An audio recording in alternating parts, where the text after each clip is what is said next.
Rebonsoir, monsieur le préfet. Bonsoir, monsieur Saint-Marie. Bonsoir, madame Mollaret. Merci beaucoup une nouvelle fois d'être avec nous ce soir. Monsieur le préfet, on va démarrer tout de suite avec la situation sanitaire dans le département. Quelle est la situation précise ce lundi soir ? J'ai pris les chiffres pour être sûr de donner les derniers chiffres connus. Incontestablement, ils sont en très nette amélioration, puisqu'on est désormais avec ce qu'on appelle le taux d'incidence, c'est-à-dire le nombre de personnes malades pour 100 000 habitants, qui est tombé au-dessous de 100, alors que vous vous souvenez qu'il était monté jusqu'à 600 oui, effectivement. Au niveau du département. Donc il a considérablement diminué. Le taux de positivité, là aussi, est en baisse. Donc nous sommes dans une dynamique favorable, incontestablement. On reste quand même prudent parce que ce sont de bonnes indications, il n'y a aucun doute. Mais au niveau de la région, on observe que s'il y a 6 départements, dont le nôtre, dont les chiffres baissent, ce qui est très bien, il y en a effectivement 6 autres dont les chiffres augmentent. Donc ça montre que cette situation reste en partie incertaine. Vous avez vu effectivement qu'au niveau national, il y a désormais des doutes sur la capacité qu'il y aura à atteindre cette fameuse jauge fixée par le président de la République pour le 15 décembre de 5 000 nouvelles contaminations par jour. On est nettement au-dessus, on est au double pratiquement aujourd'hui. C'est ça. Je dirais, ça va beaucoup mieux, mais prudence, il faut pas baisser la garde. Est-ce à dire, monsieur le préfet, que finalement, le confinement ou le reconfinement qu'on vient de vivre là à l'automne fonctionne et qu'ainsi, c'est étonnant, maintenant qu'on arrive à stabiliser les chiffres, de déconfiner ? On ne peut pas rester en confinement permanent, chacun le comprend. Donc je pense qu'il a fonctionné. Je ne suis pas scientifique, les scientifiques feront les études voulues, mais incontestablement, les chiffres indiquent qu'il a fonctionné, ce confinement. Et à partir de là, il y avait une sorte de contrat implicite. C'est que si on faisait l'effort, tous, d'être dans le confinement, dès que la situation s'améliorerait, on pourrait bénéficier du déconfinement. Donc je pense qu'il vient au moment souhaité et souhaitable. Maintenant, la question, c'est que va-t-il se passer effectivement le 15 décembre ? On sait les annonces qu'avait fait le président de la République, mais que va-t-il faire si la jauge qu'il avait fixée comme condition n'est pas atteinte ? La crainte, bien évidemment, c'est de déconfiner, que tout le monde se retrouve pour les fêtes de fin d'année et que, rebelote, en janvier, on nous dise qu'il faut se reconfiner à nouveau parce que finalement, tant que tout le monde ne sera pas vacciné, on va se retrouver dans des situations incertaines à chaque fois. Non, mais vous avez absolument raison. Et d'ailleurs, je sais que les professionnels, notamment de l'hôtellerie et de la restauration, sont très attentifs à cela. Ils m'ont fait observer qu'eux, ils sont censés rouvrir à partir du 20 janvier. Et ils ont fait leurs calculs. S'il y a beaucoup d'incubation sur la période de Noël, c'est autour du 20 janvier que ça va se constater. Et donc, ils n'ont qu'une crainte, c'est qu'on leur annonce à cette échéance que finalement, ils doivent encore retarder leur ouverture. Une question peut-être sur l'objectif qui n'est pas atteint, parce que normalement, Emmanuel Macron a dit que pour déconfiner, il fallait arriver à 5000 contaminations jour. On en est à 9000. Donc, ce n'est pas le cas. On est encore à quelques jours de ce 15 décembre. La question qu'on a envie de vous poser, c'est vous, au niveau de votre expertise sur le terrain, est-ce que ce reconfinement, c'était le bon ? Parce qu'on n'a pas atteint l'objectif. Alors, on pense qu'on ne l'atteindra pas. J'ai vu qu'il y avait des projections qui disait qu'à l'échéance du 15, on risquait d'être autour de 6 000. Alors rien n'est sûr là-dessus, mais en tout cas, on risque d'être au-dessus, vous avez tout à fait raison.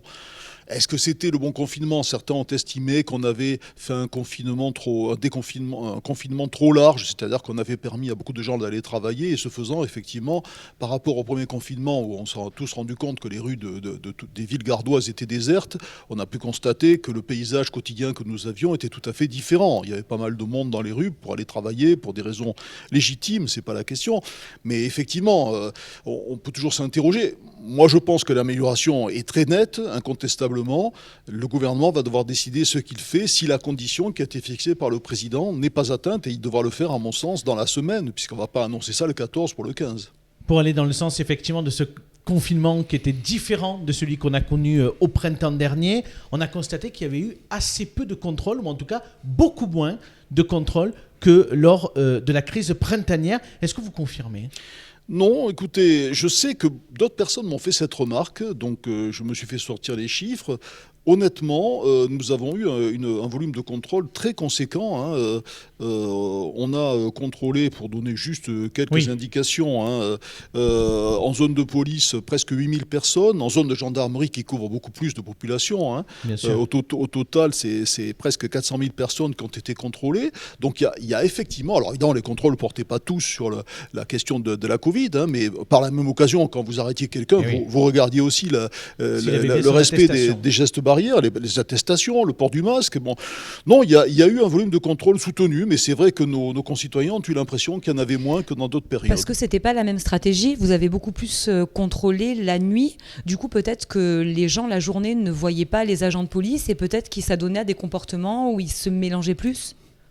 Peut-être, évidemment, l'avenir permettra peut-être, quand il y aura des études à tête reposée, de l'établir ou pas. Mais c'est vrai qu'on a contrôlé plus la nuit parce qu'on est parti du principe que dans la journée, il y avait beaucoup de gens qui avaient des motifs légitimes de se déplacer et que la nuit, même si on n'était pas en couvre-feu, il y en avait beaucoup moins. Il n'y a pas beaucoup de gens quand même qui travaillent la nuit. Bon, donc, ce qui est certain, en tout cas, monsieur le préfet, c'est que quand on vous a reçu il y a un petit peu plus d'un mois sur ce plateau, les chiffres étaient extrêmement inquiétants, alarmants, et on peut dire quand même ce soir, même si tout n'est pas réglé, que ça va beaucoup mieux dans le Gard, même si bien évidemment il faut continuer à adopter les gestes barrières et continuer bien évidemment à être prudent, au moins jusqu'au 15, sortir avec ces attestations, et après le 15, là le gouvernement va le déterminer dans les prochains jours. Je crois qu'il y a un conseil de défense mercredi avec le président Emmanuel Macron.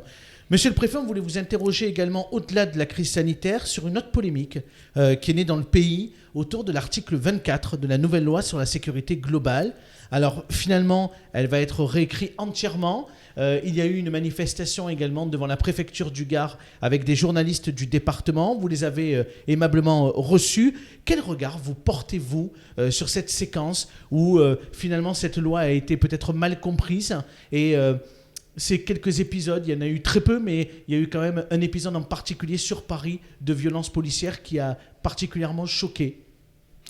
Oui, j'étais choqué comme tout le monde. On sait que même le président de la République s'est exprimé en disant qu'il avait été choqué. Je crois que tout citoyen républicain, quelles que soient ses opinions politiques par ailleurs, ne peut que réprouver des gestes ou des images comme celles qu'on a pu voir. Après, le contexte, il y a des enquêtes en cours, elles établiront les responsabilités. Mais apparemment, il semble que les policiers concernés aient reconnu leur tort, si j'ai bien compris ce que disent vos confrères.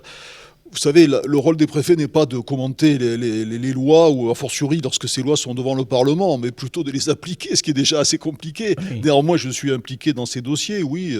Moi, je trouve qu'il est tout à fait normal que des journalistes puissent couvrir des événements comme des manifestations. Ça fait partie de la vie républicaine, c'est une évidence pour moi.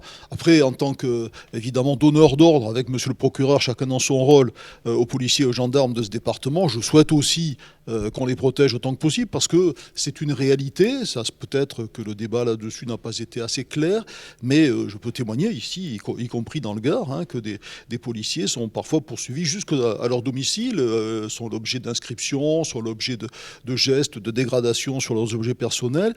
Donc je comprends qu'on souhaite également protéger ceux qui nous protègent. Bon, il faut trouver un point d'équilibre. Je fais confiance au Parlement pour y arriver. C'est ce qu'on appelle la sagesse du Parlement, c'est la formule classique. Aujourd'hui, vous êtes le chef de la police nationale dans le Gard. On sent qu'il y a une fracture qui est grandissante entre les citoyens et la police. On a vu qu'à Paris, il y a des policiers qui faisaient la grève des contrôles d'identité. Est-ce que c'est quelque chose qu'on peut retrouver dans le département ? Il n'y a aucune raison que les policiers gardois se comportent de façon différente de leurs collègues d'autres départements. Après, je connais leur sens des responsabilités. Moi, j'ai une totale confiance en eux. Je pense que la raison l'emportera. Mais c'est évident qu'il y a un amalgame qui a été fait dans tout cela.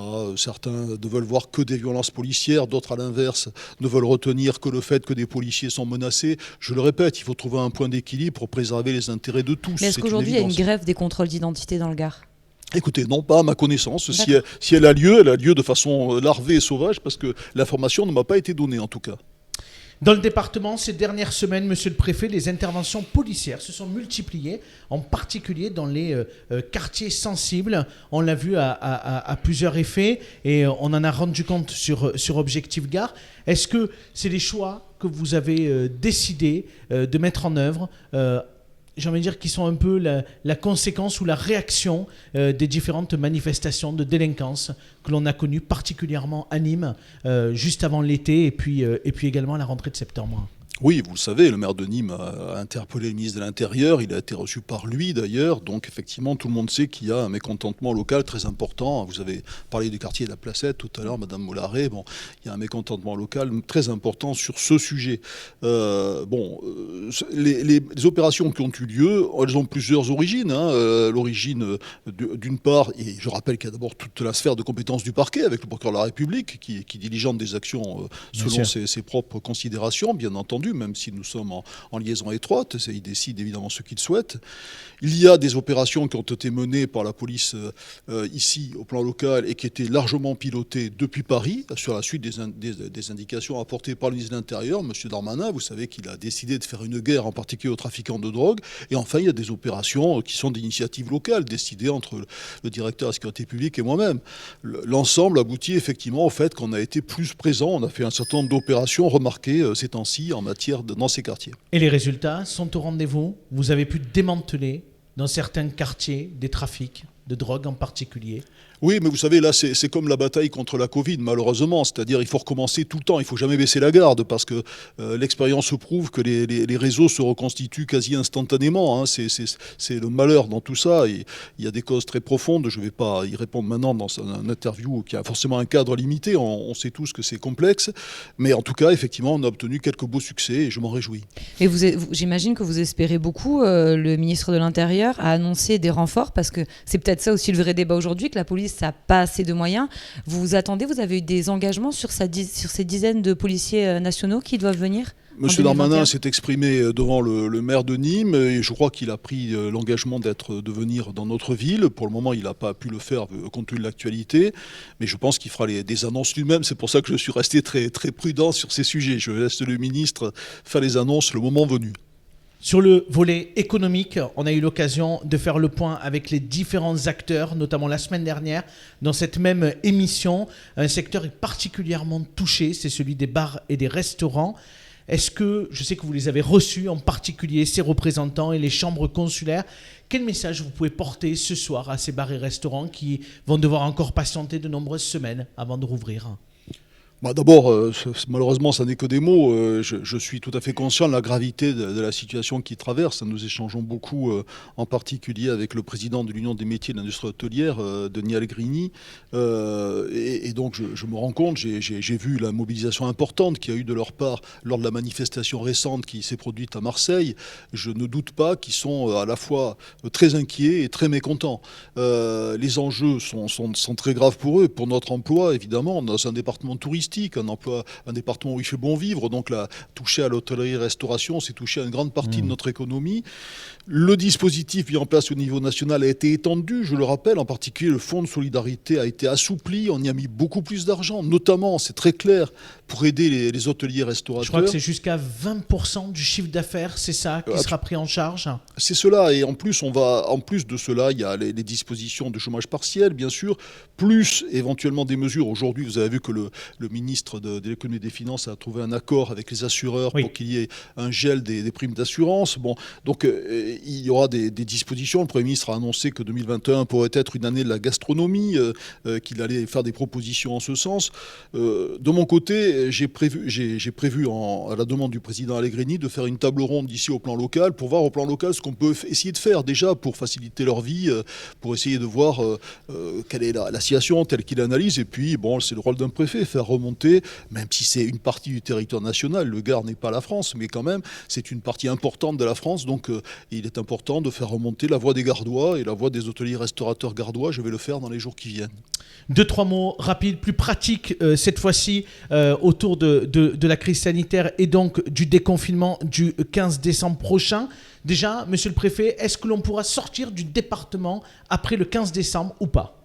Oui, on pourra sortir du département, sauf évidemment pendant le couvre-feu. Je vous rappelle qu'il y aura un couvre-feu. Donc, oui, la c'est nuit... de 21h à 7h. Enfin, ça va être plutôt confirmé dans les prochains jours. C'est 21h, 7h, a priori, sauf le 24 et le 31 décembre, pour des raisons évidentes.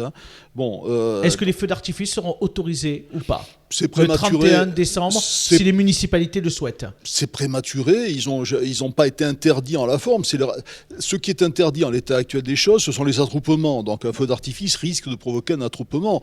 Donc nous verrons le moment venu, d'ici au 31 décembre, il y a plusieurs semaines. Vous savez, on s'adapte au jour le jour. Hein. Moi, mon échéancier, là, c'est l'horizon, il est barré par le 15 décembre avec les décisions qui seront prises et qui restent à confirmer. Donc oui, on pourra sortir, mais pas pendant le couvre-feu. Et si on décide simplement d'aller vers l'outre-mer, je rappelle qu'il faut faire un test 72 heures avant, et vers l'étranger, il y a certains pays qui ont des restrictions d'accueil. Hein, Oui, effectivement. Un autre mot sur les réunions de famille. En petit comité, ça veut dire quoi en petit comité? Est-ce qu'on peut être une dizaine? Est-ce que c'est déjà trop? Quelles sont, vous, les consignes que vous allez donner aux Gardois qui vont accueillir de la famille peut-être d'autres départements et qui vont se réunir au moins le 24 et le 31? Je crois qu'il faut rester modeste. Hein. L'État intervient dans beaucoup de domaines. Là, on parle de la sphère privée, donc c'est tout au plus C'est pour ça que je dis un conseil. C'est des conseils, pas des consignes, parce qu'ils feront ce qu'ils veulent finalement. Mais Vous pouvez pas aller chez les gens. effectivement, le président de la... Non, heureusement. Le président de la République, je crois, les différentes autorités qui sont exprimées avaient parlé plutôt de 6 à 8 personnes. Bon, après, je trouve qu'il ne faut pas tomber dans l'absurdité. J'ai entendu une personnalité nationale dire que les grands-parents devaient manger à la cuisine pendant les petits-enfants étaient dans la salle à manger. Enfin, personnellement, je ne me permets pas, je n'ai pas la notoriété de celui qui s'est exprimé, mais je trouve ça un peu absurde. Il faut rester raisonnable. Mais 10 personnes me paraît un maximum. Plutôt 6 à 8 que 10. Un tout dernier mot, on va le voir dans quelques instants dans le reportage qui a été réalisé par Norman Jardin cet après-midi. La stratégie de vaccination dans le département du Gard, est-ce que déjà vous avez des premiers éléments ou pour l'instant c'est trop prématuré? Ah non, c'est pas du tout prématuré. On y travaille avec l'Agence régionale de santé. Et donc je rappelle que la première phase, qui va commencer très vite, sera destinée avant tout aux pensionnaires des EHPAD, les établissements pour personnes âgées dépendantes. Vous allez les superviser dans tout le département. Ça va commencer, je présume, par les grosses maisons de retraite? On va les couvrir, on va essayer de toutes les couvrir. C'est l'objectif visé dans cette première phase. Début janvier? Oui, absolument. Mais quand vous dites préparer, vous commencez à accueillir des congélateurs parce qu'il faut que, je crois, c'est des super congélateurs, que l'antivirus soit conservé à moins 80 degrés. Les dispositions tout cet acheminement technique, vous le faites? Alors, c'est pas la préfecture qui s'en occupe, c'est sous l'autorité de l'Agence régionale de santé, mais nous supervisons le dispositif et c'est en cours. Nous avons eu des échanges avec Paris il y a quelques jours, avec Claude Rolls, le délégué de l'ARS. Donc oui, nous y travaillons. Et enfin, pour finir, un mot un peu plus personnel. Alors, je sais que c'est pas les préfets n'aiment pas trop parler d'eux, mais ça fait 5 ans que vous êtes dans le Gard. C'est un record de longévité pour un préfet. Vous allez rester encore longtemps? Je sens une pointe de crainte dans votre question. Non, rassurez-vous. D'abord, je vais partir à la retraite bientôt et effectivement, c'est pas un accord absolu. Il y a un préfet au lendemain de la Libération, un préfet du Gard, qui est resté 11 ans. Donc, mais sous la Ve République... Oui, c'est quand même très rare qu'un préfet reste aussi longtemps. Sous la Ve République, c'est le record. Depuis 60 ans... Parce que vous êtes bien dans le Gard, personne n'est resté. tout simplement. Mais j'y suis très bien et d'ailleurs, je viens d'y acheter une maison, donc j'y passerai ma retraite et j'y serai très heureux, je n'en doute pas. Non, je pense que ça va toucher à sa fin pour ceux qui en ont marre de voir toujours le même préfet. Vous serez à la retraite quand? Alors, officiellement en janvier 2022, mais après, vous savez, tous les mercredis, le gouvernement peut choisir de me donner une autre affectation. D'accord. Mais en toute logique, c'est pas l'ordre du jour pour l'instant, et vous allez rester probablement dans le Gard encore toute l'année 2021. C'est bien pour la campagne de vaccination, vous pourrez la contrôler. No comment. Merci beaucoup, monsieur le préfet, d'avoir été avec nous ce lundi dans 19h le live. On va vous libérer très rapidement. Je crois que vous avez une réunion qui s'enchaîne à la préfecture dans quelques instants. Merci beaucoup, en tout cas. Merci de votre accueil. À bientôt.